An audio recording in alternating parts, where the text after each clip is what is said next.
তোমরা কি মানুষ রূপে গাধা দেখতে চাও? তাহলে দেখো। বাংলাদেশের পরিমণ্ডলে তাদের অবদান 000, বিগ জিরো। ডক্টর ইউনূস বলে না 30, আমিও বলি ডক্টর ইউনূসের অবদান বাংলাদেশে 30, কোনো অবদান নাই এখানে। তুমি তার কথা শুনতে চাও? আমি লক্ষ্য করছি কোন চ্যানেলের এই মূর্খ জার্নালিস্ট গুলো এই গাধার রিপোর্টিং করছে। মূর্খ না হলে তো তাকে পাল্টা প্রশ্ন করতে পারতো। গ্রামীণ ব্যাংক কি সে প্রতিষ্ঠিত করেছে? গ্রামীণ ব্যাংকে যে এমপ্লয় গুলো কর্মরত অবস্থায় আছে সেগুলো কি তার অবদানে কাজ করছে? 1 কোটি মানুষ যে গ্রামীণ ব্যাংকের মালিকানা অধিকার পেয়েছে সেটাও কি তার অবদান?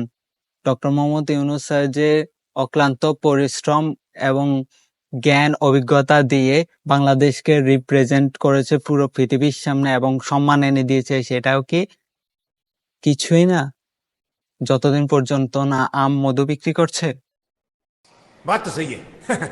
নামাজের পরে হাত মেলানোর সময় চতুর্পাশ থেকে একই ধরনের আওয়াজ আসছে।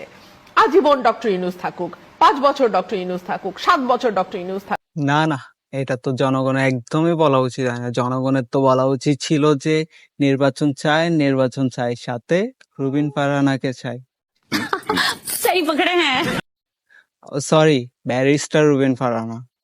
আচ্ছা, আপনি কি গাঁজা 3 বেলায় খান?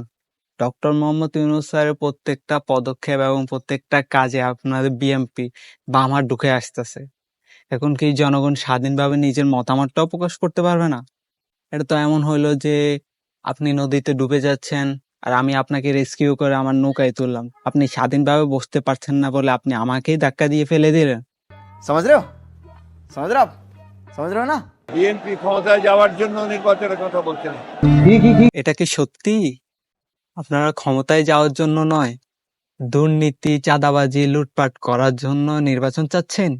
जोर जोर से बोल के लोगों को स्कीमें बता दे। বিএনপি জাতির স্বার্থে, জাতিকে রক্ষা করার স্বার্থে, স্বাধীনতা সার্বভৌমত্বকে রক্ষা করার স্বার্থে বিএনপি নির্বাচনের কথা বলছে।